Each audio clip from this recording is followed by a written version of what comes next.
Para as paz. Amém.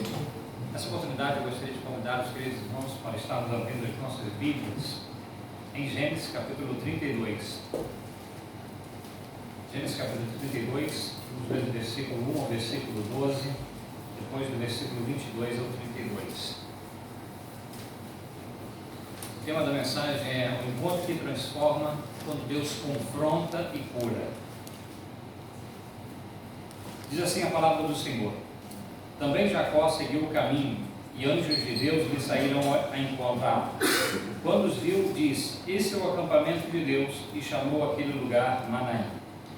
Então Jacó enviou mensageiros adiante de si a Esaú, seu irmão, à terra de Seir, território de Edom, e lhes ordenou: assim falareis a meu senhor Esaú: teu servo Jacó manda dizer isto: como peregrino morei com Labão, em cuja companhia fiquei até agora. Tenho bois, jumentos, rebanhos, servos e servas, e mando comunicá-lo a meu senhor para lograr mercê à sua presença. Voltaram os mensageiros a Jacó, dizendo: fomos a teu irmão Esaú, também ele vem de caminho para se encontrar contigo, e 400 homens com ele. Então Jacó teve medo, se perturbou, dividiu em dois bandos o povo que com ele estava, e os rebanhos, e os bois, e os camelos, pois disse: se Esaú vier a um bando e o ferir, o outro bando escapará. E orou Jacó: Deus de meu pai Abraão, e Deus de meu pai Isaque, ó Senhor, que me disseste: torna a tua terra e a tua parentela, e te farei bem. Sou indigno de todas as tuas misericórdias, e de toda a fidelidade que tenho usado para com teu servo, pois com apenas o meu cajado atravessei esse Jordão, e agora já sou dois bandos. Livra-me das mãos do meu irmão Esaú, porque eu o temo, para que não venhas ele a me matar-me, e as mães com os filhos. E disseste: certamente te farei bem, e dar-te-ei a descendência, como também a areia do mar, que pela multidão não se pode contar. Versículo 22. Levantou-se naquela mesma noite, tomou as suas duas mulheres, as suas duas servas, e os seus 11 filhos, e os transpôs o valo de Jaboque. Tomou-os e fê-los passar o ribeiro, e fez passar tudo o que lhe pertencia, ficando ele só, e lutava com ele um homem até o romper do dia. Vendo este que não podia com ele, tocou-lhe a articulação da coxa, deslocou-se a junta da coxa de Jacó na luta com o homem. Disse este: deixa-me ir, pois já rompeu o dia. Respondeu Jacó: não te deixarei ir, se não me abençoares. Perguntou-lhe, pois, como te chamas? E ele respondeu: Jacó. Então disse: já não te chamarás Jacó, e sim Israel, pois como príncipe lutaste com Deus e com os homens e prevaleceste. Tornou Jacó: dize, rogo-te como te chamas. E ele respondeu: por que perguntas pelo meu nome? E o abençoou ali. Aquele lugar chamou Jacó Peniel, pois disse: vi a Deus face a face, e a minha vida foi salva. Nasceu o sol quando ele atravessava Peniel, e manquejava de uma coxa. Por isso os filhos de Israel não comem até hoje o nervo do quadril na articulação da coxa, porque o homem tocou a articulação da coxa de Jacó no nervo do quadril. Amém. Esse texto para a nossa meditação, é interessante esse texto, e quando nós lemos esse capítulo, ele fala de uma maneira profunda aos nossos corações. Nesse texto nós vemos aqui um homem sozinho, à beira de um riacho, no meio da noite, sem testemunhas, sem plano de fuga e também sem ninguém para impressionar. Tudo que Jacó sempre soube foi calcular, negociar, enganar pela astúcia, mas isso aqui não servia para ele. Tudo aquilo que ele tinha feito ao longo da sua vida não servia, não estava preparado para essa situação. E essa cena, então, em Gênesis 32, Moisés apresenta esse para o povo de Israel, que estava acampado no deserto. É interessante que quando falamos sobre apresentada para Israel, ali no deserto, quando Moisés escreveu o livro de Gênesis, para nós é fácil, para nós já lemos, já temos o livro de Gênesis, mas eles não. Eles estavam ouvindo pela primeira vez essa história, eles estavam ouvindo pela primeira vez o que está narrado nesse capítulo, e isso falava de maneira especial ao povo de Israel, que depois de sair da escravidão do Egito, aquela geração ela tinha aprendido por meio de duras experiências, que a autossuficiência jamais sustenta a vida, jamais pode sustentar uma vida sem Deus.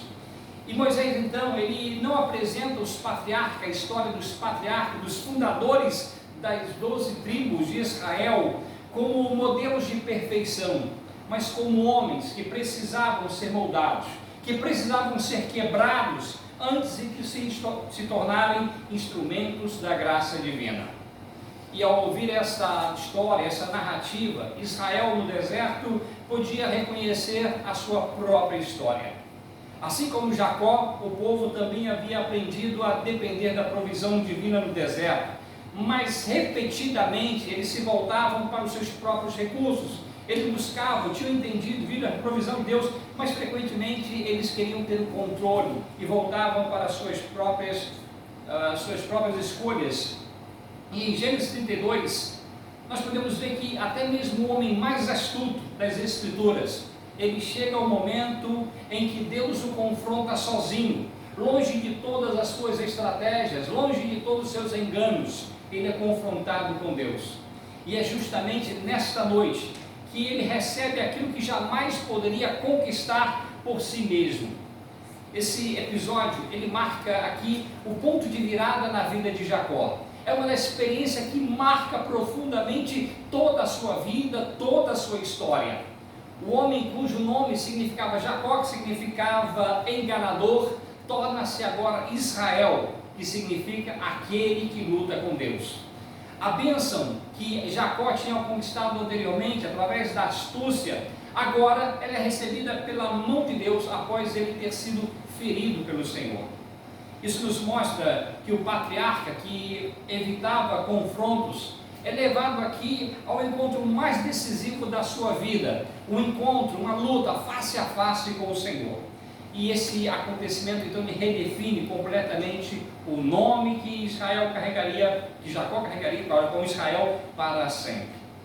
E todos nós também enfrentamos na vida, enfrentamos noites como o Val de Jaboque, quando também os nossos recursos se esgotam, quando os nossos planos fracassam, e é nesses momentos que Deus nos encontra, não para nos destruir, mas para nos transformar. E esse texto, ele trata exatamente desse encontro com Deus, que confronta, que quebranta, que cura, mas que sobretudo nos renova e nos transforma. O primeiro ponto que eu gostaria de destacar está nos versículos 1 ao 21, o medo diante do passado. Quando Jacó ele ouve que Esaú se aproximava com 400 homens, o seu primeiro instinto aqui é organizar tudo materialmente. Ele divide a sua casa em 2 banhos, seus rebanhos, as suas esposas, os seus filhos em 2 acampamentos, em 2 grupos distintos. E ele diz no versículo 8, se vier Esaú a um bando e o ferir, o outro escapará. É uma estratégia até de certa forma sensata diante da perspectiva humana. Quando Jacó abandonou a sua terra para ir para Padan-Aram, e ali permaneceu durante 20 anos, nós sabemos que ele vai fugindo de Esaú, que queria matá-lo. E agora, 20 anos depois, é esse reencontro, um reencontro onde não havia tido uma reconciliação, e ele teme pela sua vida. Ele deixou, Jacó queria matá-lo, agora vem com 400 homens. Imagine o medo de Jacó. E então ele faz uma estratégia sensata, ele prepara presentes, ele envia presentes generosos diante de si, numa tentativa de apaziguar a ira do seu irmão, e com a riqueza material. E o padrão da narrativa aqui ele é bem claro, Jacó, ele procura resolver um problema profundamente espiritual por meio de recursos humanos. Nós frequentemente fazemos o mesmo. Quando o passado nos alcança, quando as consequências de anos de engano, de relacionamentos rompidos, de decisões equivocadas, elas surgem diante de nós, nossa tendência é tentar administrar a situação, é negociar, é minimizar os danos. E é isso que Jacó faz aqui, utiliza estratégias humanas. O receio de Jacó era um receio real, revela uma verdade que ele ainda não reconhece plenamente. Ele realmente era culpado diante de Esaú. A sua ansiedade aqui não é irracional, mas ela nasce de uma consciência que sabe que pecou contra o seu irmão, ele enganou o seu irmão, E nós precisamos entender que pecados antigos e feridas não resolvidas, elas não se... algumas pessoas dizem, ao tempo apaga tudo. Nem sempre, a maioria das vezes não. Ainda mais quando se trata de erros, de enganos, de pecados, elas continuam lançando sombras sobre o presente. E num esforço então humano, aqui, em nenhum esforço humano, nenhuma tentativa humana consegue produzir a verdadeira paz para a consciência, se não nos voltarmos para Deus, se não nos voltarmos para o Senhor. As Escrituras, elas resumem bem essa tentativa de buscarmos solucionar os nossos próprios problemas sem a ajuda de Deus. Em Isaías capítulo 57, versículo 20 e 21, diz que os perversos são como um mar agitado, que não se pode aquietar, cujas águas lançam de si lama e lodo. Para os perversos, diz o meu Deus, não há paz. Não há paz enquanto não nos voltarmos para o Senhor. Sem o encontro com Deus não há descanso verdadeiro. Sem encontro com Deus não há paz verdadeira. E antes da noite de Jaboque, antes dele passar aquela noite ali em Jaboque, Jacó ele faz uma coisa, ele ora ao Senhor. Ele ora a Deus. Dos versículos 9 a 12, ele ora ao Senhor. A sua oração é sincera. Ele reconhece a sua indignidade. Ele apela para a promessa divina. E esse é um passo importante na vida de Jacó, que muitas das vezes tomou decisões equivocadas, sem buscar ao Senhor e sem orar. Aqui ele faz a coisa certa. Ainda assim, a oração de Jacó aqui, ela convive com a confiança em seus próprios planos. Os presentes continuam sendo preparados, os acampamentos permanecem vindo. Ele ora ao Senhor, mas ele diz, se falhar, eu tenho aqui já um plano já preparado, já preparei um plano, vai fazer assim. A sua confiança ainda, embora ele busque o Senhor, a sua confiança está dividida com o Senhor e os seus planos que ele estabeleceu. E o texto retrata aqui exatamente um crente que sabe orar, mas que ainda não aprendeu a depender plenamente do Senhor. A grande questão não é apenas como Jacó se reconciliaria com Esaú, mas como compareceria diante de Deus com um verdadeiro coração quebrantado na presença do Senhor. Quando Jacó ele se levanta durante a noite, ele faz a sua família atravessar o vale de Jaboque, e aqui ocorre um movimento teológico bem significativo. Ele deixa para trás, ou seja, ele faz passar a sua família, os seus bens, todas as coisas, e dessa forma ele coloca em segundo plano a sua riqueza, ele coloca em segundo plano a sua proteção, os seus acampamentos, a vida com as suas mulheres, seus filhos, tudo que ele tem, os seus presentes cuidadosamente preparados. E ele agora está vulnerável, ele está sozinho, ele está solitário ali, fez tudo passar e ele permanece.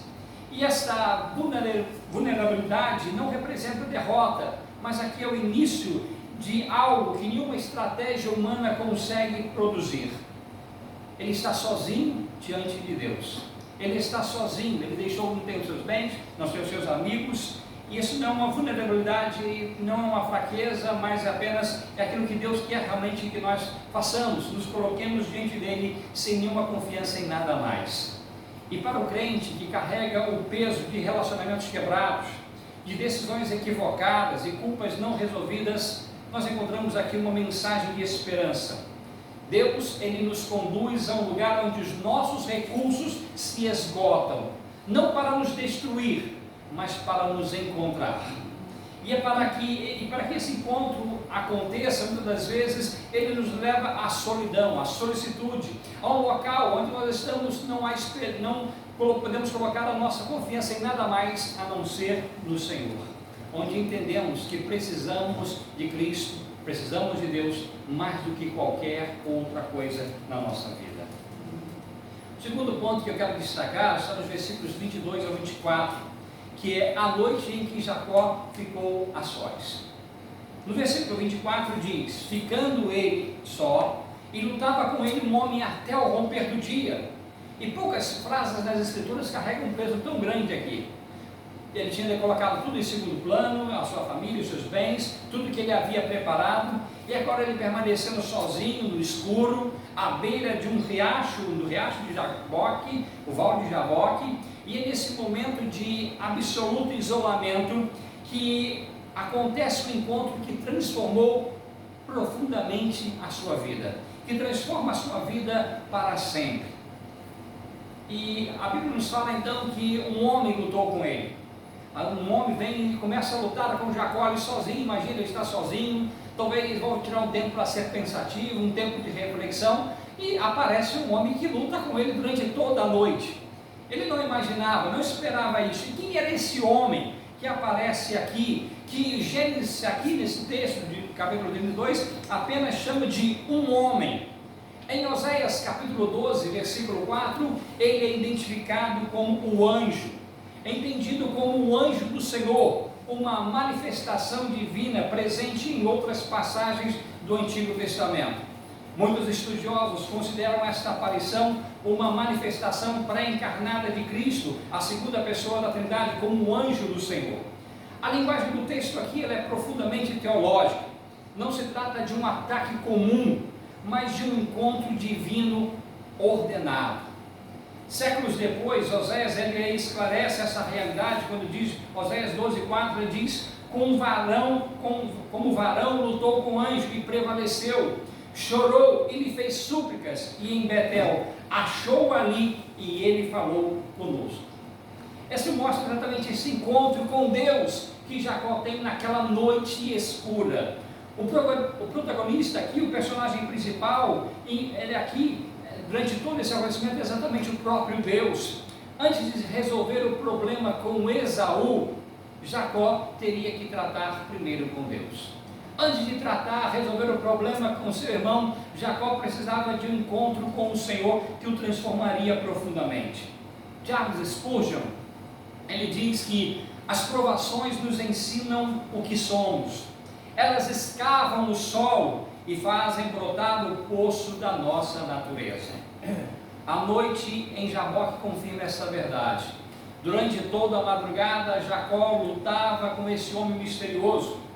E o texto descreve um confronto real, não uma visão, não um discurso, era um encontro, era uma luta real.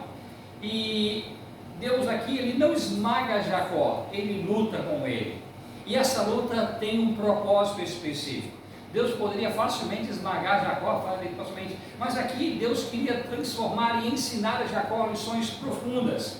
Há momentos em que Deus ele esvazia o cenário, que ele remove os apoios, que ele nos deixa sozinhos, não para nos destruir, mas para nos fazer ouvir aquilo que o ruído das muitas preocupações abafam o nosso coração. Às vezes nós estamos tão ocupados com tantas coisas, com preocupações ou com tantas outras coisas, as correrias do dia a dia, que às vezes não escutamos Deus. C.S. Lewis diz que Deus sussurra nos nossos dias felizes, mas Deus grita nos momentos que nós estamos ocupados demais para ouvir a sua voz. A solidão de Jacó, à beira do vale de Jaboque, ele transforma-se em uma sala de tratamento divino, onde o Senhor o conduz a encarar quem realmente é, e então, para então receber o que a esperteza não poderia conquistar, o que os seus enganos não poderiam lhe dar, mas somente aquilo que a graça de Deus pode oferecer ao homem. Graça que significa favor imerecido, aquilo que nós não merecemos. Deus frequentemente nos encontra no escuro, quando nós estamos sós, não por crueldade, mas porque nesse lugar deixamos de fugir dele e começamos a lutar, não contra homens ou circunstâncias, mas com ele. E às vezes quando nós falamos de lutar, quem já leu, por exemplo, um dos grandes homens de oração é Aaron Bounds, ele destaca exatamente a vida de oração, e um dos aspectos que dizem que todos os grandes homens, antes de se aventurarem a lutar com o mundo, foram homens que lutaram com Deus em oração. Lutar com Deus em oração não quer dizer que você é contra Deus, mas é lutar de insistir, de buscar, de se dedicar à oração, de se dedicar a executar a sua vida de acordo com a vontade dele. E muitas das vezes é isso. Muitas das vezes quando nos sentimos sozinhos, muitas vezes naquilo que os puritanos chamavam de a noite escura da alma, quando você ora, quando você luta, e parece que a sua oração, ela não passa do teto, parece que o céu é de bronze, parece que você foi abandonado por tudo, por todos, inclusive Deus. Parece, como disse Jó, no capítulo 19, quando ele diz, Senhor é meu inimigo, porque parecia que Deus até mesmo Deus tinha se colocado contra ele, não que isso seja verdade, mas parece. E exatamente nessa noite escura, quando parece que a nossa oração é uma luta realmente, lutamos porque parece que Deus não nos ouve, lutamos porque parece que Deus não tem ouvido para as nossas orações, parece, mas não é, não é? Então, para o crente que atravessa a noite escura da alma, onde o silêncio dos céus ou a perda de todos os apoios parece algo tão real na vida dele, esta aqui encontramos uma verdade decisiva. A noite que parece abandono pode ser, nos propósitos de Deus, o cenário do encontro mais profundo que nós teremos. E às vezes é assim, quando nós olhamos, parece que a noite escura, não encontramos apoio em nada, não encontramos apoio em ninguém, nos sentimos sós, sentimos que parece distante de Deus, e é exatamente nesses momentos que muitas das vezes nós temos os encontros mais expressivos, mais profundos com Deus, mais íntimos com o Senhor. E é essa luta, por mais intensa que seja, que conduz a uma grande transformação das nossas vidas, e muitas das vezes estabelece um novo começo, uma nova marca para as nossas vidas. O terceiro ponto que eu quero destacar está no versículo 24 e 25, é o confronto que quebra a autossuficiência.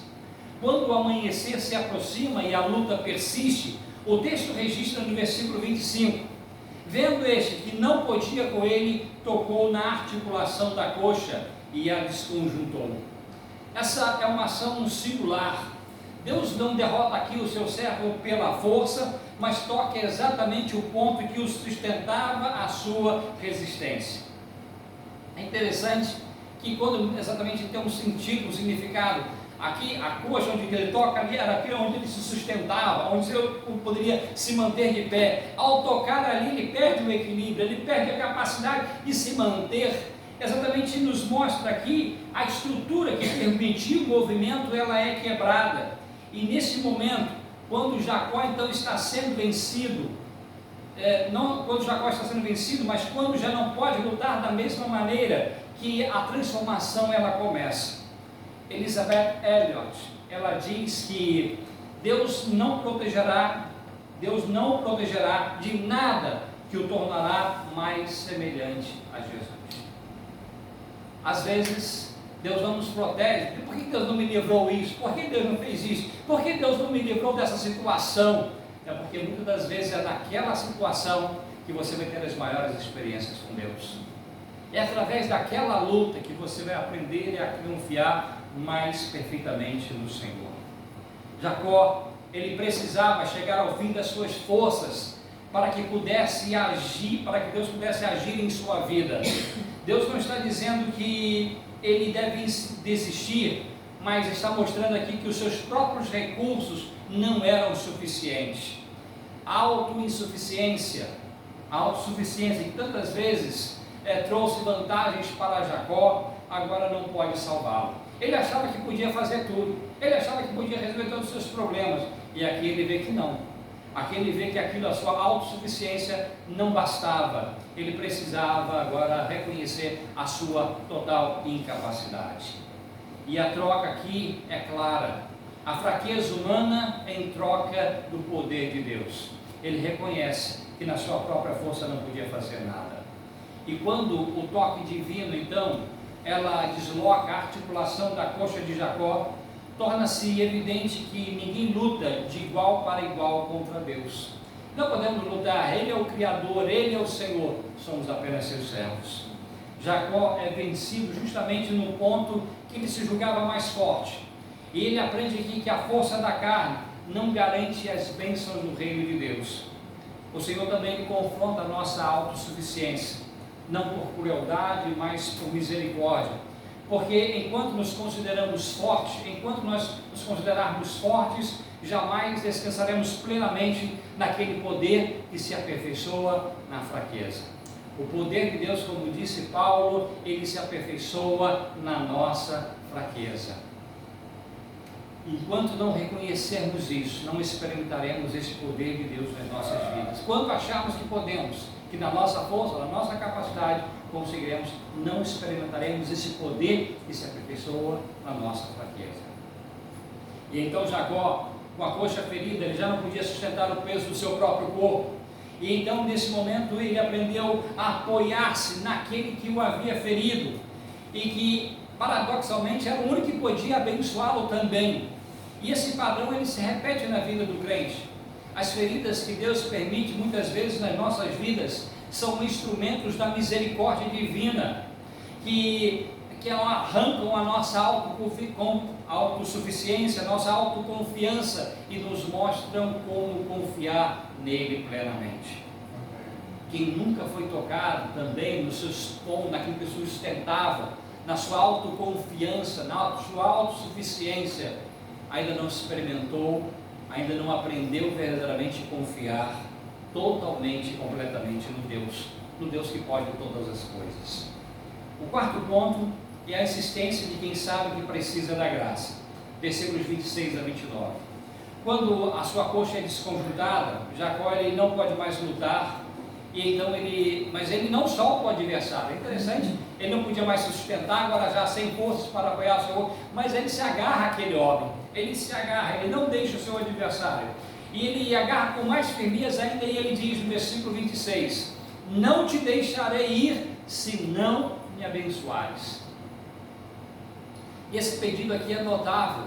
É notável que Jacó diz para ele, não era um homem qualquer, ele entende com quem ele estava a lutar, não era um homem qualquer, ele vê que não era um simples homem que apareceu de repente ali e começou a brigar ele sem sentido, não, ele entende que esse é um encontro marcante, ele diz, olha, eu não vou te deixar se você não me abençoar.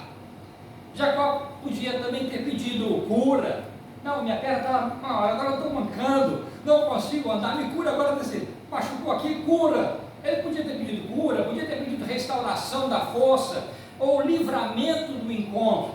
Em vez disso, ele pede bênção, o favor e a aprovação de Deus. E como se finalmente ele tivesse entendido, compreendido que nenhuma riqueza ou nenhuma estratégia poderia lhe dar o que realmente ele precisava e desejava.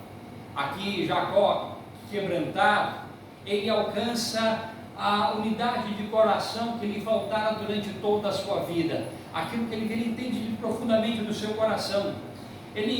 O homem pergunta para Jacó, como te chamas? E na cultura hebraica, o nome não é apenas um rótulo, mas é uma expressão do caráter, e da essência da pessoa. Jacó significava exatamente enganador, né? Levava enganador, e quando Jacó lhe diz o seu nome, está levando exatamente, ele procura mostrar quem Jacó era. O seu nome não era apenas um detalhe, era quem ele era ao longo da sua vida, um enganador. Tinha sido assim durante a sua vida, enganou o seu irmão, enganou o seu pai, ele tinha vivido como enganador a vida toda. Então quando pergunta qual o seu nome, leva a refletir quem ele era ao longo de toda a sua vida. E Jacó admite aquilo que o seu coração sempre soube, ele havia construído a sua vida sobre o engano. Ele não apresenta desculpas, ele não tenta suavizar a realidade, ele apenas confessa a verdade. E João, capítulo 1, João, primeira carta do apóstolo João, capítulo 1, versículo 9 diz, se nós confessarmos os nossos pecados, ele é fiel e justo para perdoar os nossos pecados e nos purificar de toda injustiça. Certa vez, Martinho Lutero, conta-se essa, não sei se é verdade, mas conta-se, alguns historiadores contam que Martinho Lutero, certa vez, o grande reformador alemão, uma vez ele teve um sonho, nesse sonho o diabo se apresenta para ele, e ele diz, olha, você prega, você faz isso, você fala e tal, você é um pecador, e mostrou uma lista de todos os pecados de Martinho Lutero.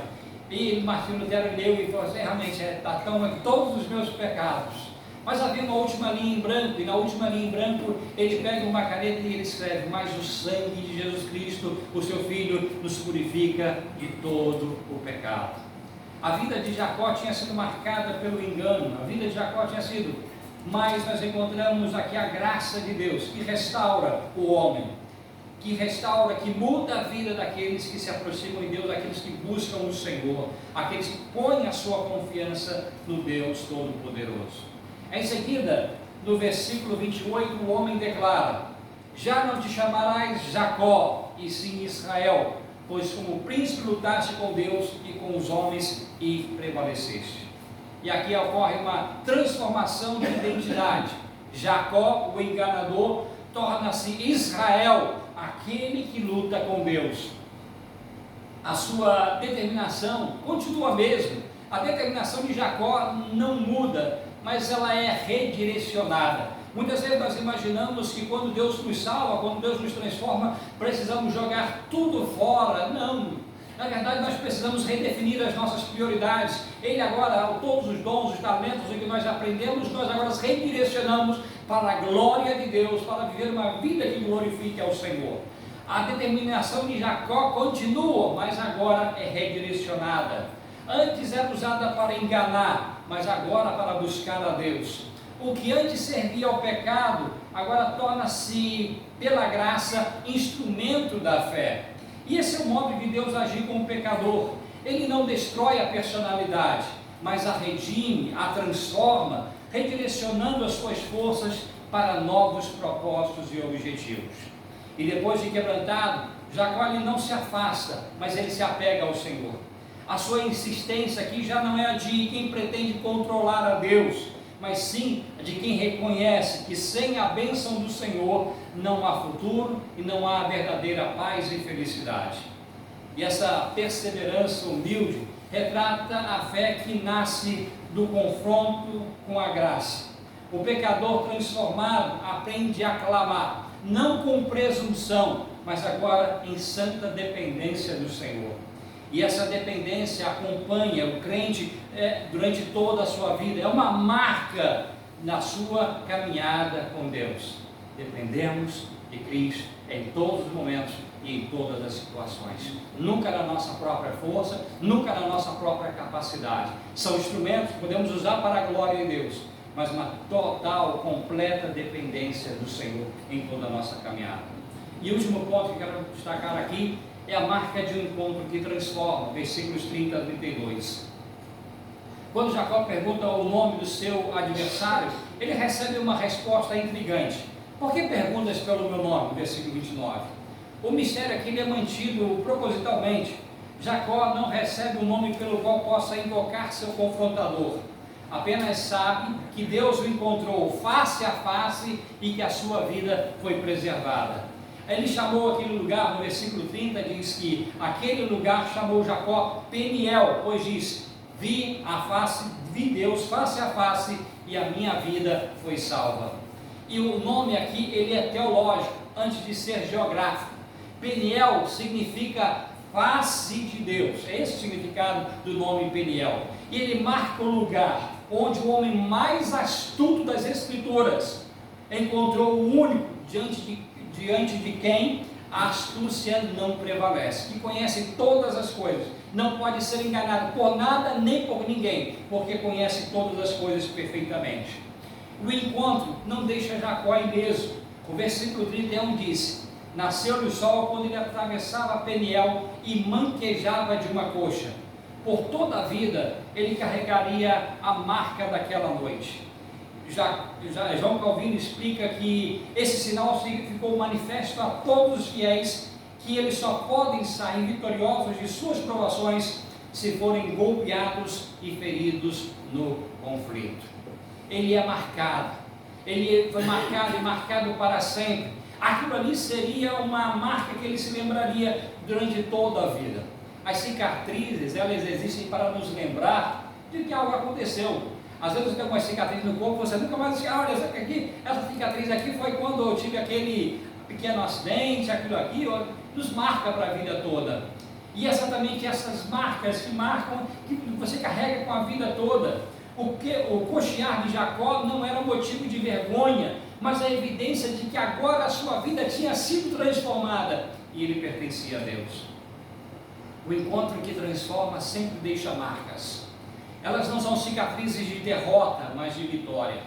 Paulo expressa essa realidade em 2 Coríntios 12:10, quando ele diz: por isto sinto prazer nas fraquezas, nas injúrias, nas necessidades, nas perseguições, nas angústias pelo amor de Cristo, porque quando sou fraco, então eu sou forte.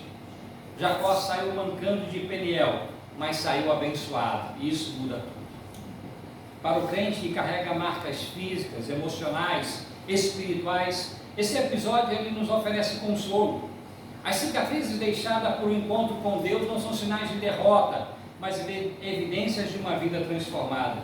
Ninguém se encontra com Deus Santo e permanece o mesmo. Sua graça ela não apenas nos salva, mas também produz em nós humildade, reverência e uma consciência permanente da nossa total dependência dele. A verdadeira transformação, ela não conduz ao triunfalismo, mas a uma vida de confiança madura no Senhor, de modo que a fraqueza se torna testemunho de que a nova vida, a nossa força não é fruto da nossa capacidade, mas é o dom daquele que confronta, que restaura e que fortalece. E esse é o encontro transformador que o Evangelho nos convida. Eu quero concluir, irmãos, à luz da experiência de Peniel, nós somos levados a examinar a nossa própria caminhada com Deus. Em que áreas nós resistimos ainda à vontade de Deus? O que Ele deseja transformar em nossa vida por meio desse confronto? O caminho de Jacó é o mesmo percorrido por todo crente.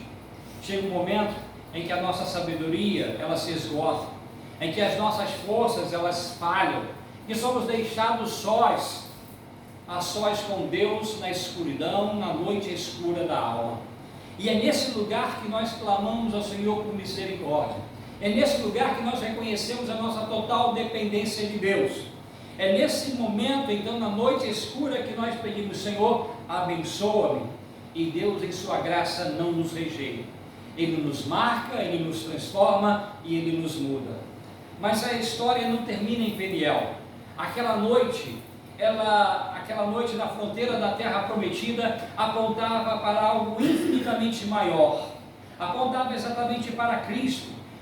Jesus, que é o verdadeiro Israel, o único que lutou com Deus e com os homens e venceu, aquele que era o próprio Deus encarnado, o Deus que se fez carne, habitou entre nós, o próprio Cristo que levou sobre si todos os nossos pecados, os pecados que todos nós merecíamos, e Ele saiu vitorioso da sepultura, ao terceiro dia ressuscitou, e Ele vive para todo sempre. Ele é o Deus eterno, sem fim, sem início e sem fim, e que está intercedendo por nós em todos os momentos.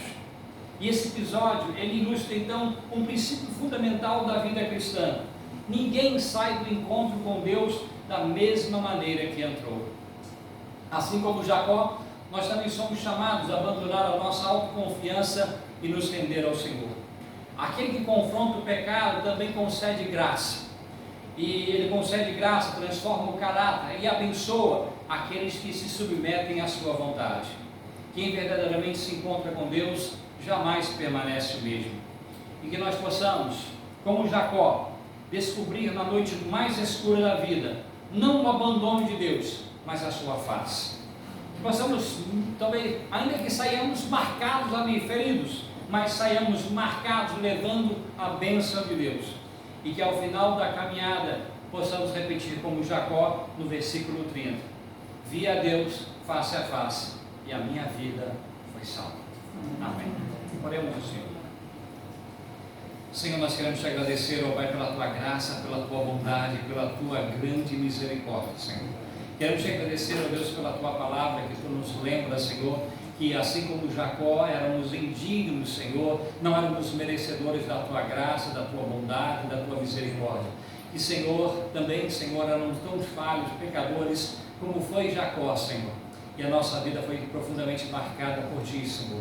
Nosso encontro contigo, ó Deus, Obrigado, Senhor, pela graça que nos alcançou e que nos transformou. Mas, ó Deus, ó Pai, esta marca que nós carregamos em nossa vida, a nossa vida transformada por Cristo, é algo, Senhor, não apenas que fica no passado, mas é algo que precisa, Senhor, continuamente nos conduzir a uma vida de maior, de mais intimidade contigo, Senhor. Áreas da nossa vida que ainda precisam ser tratadas, Senhor, ó Deus, precisamos que Tu nos trabalhe em nós, continua operando pelo Teu Espírito em nosso coração, Senhor. Continua, Senhor, trabalhando em nós para a glória do Teu nome, Pai. Ó Deus, que possamos a cada dia crescer em graça, Senhor, crescer em conhecimento, que possamos, Senhor, experimentar, ó Deus, na noite escura da nossa alma, o Teu consolo, o Teu conforto, a Tua graça, o Teu, Senhor, ó Deus, operar em nossas vidas, ó Pai.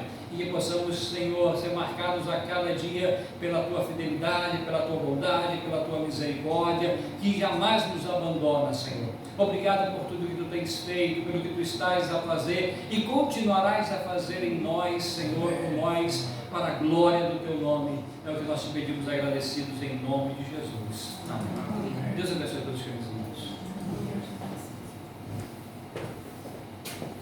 Amém. Vamos orar para nós terminar. Senhor, obrigado por essa manhã, obrigado porque estivemos aqui louvando o Teu nome, participando da Tua mesa e fomos abençoados com a Tua palavra que foi pregada e tocou os nossos corações. Pedimos que o Senhor nos leve em segurança para os nossos lares, nos dê uma semana de bênção na Tua presença, que tudo o que nós fizermos nessa semana seja para o louvor da Tua glória, Deus. Em nome do Senhor Jesus. Amém. Que a graça do nosso Senhor Jesus Cristo, do amor de Deus, do nosso Pai Celestial e as doces consolações do Espírito Santo sejam conosco aqui e onde mais o nome do Senhor foi invocado nesse dia, para a glória do Deus Pai, Deus Filho e Deus Espírito Santo. Amém.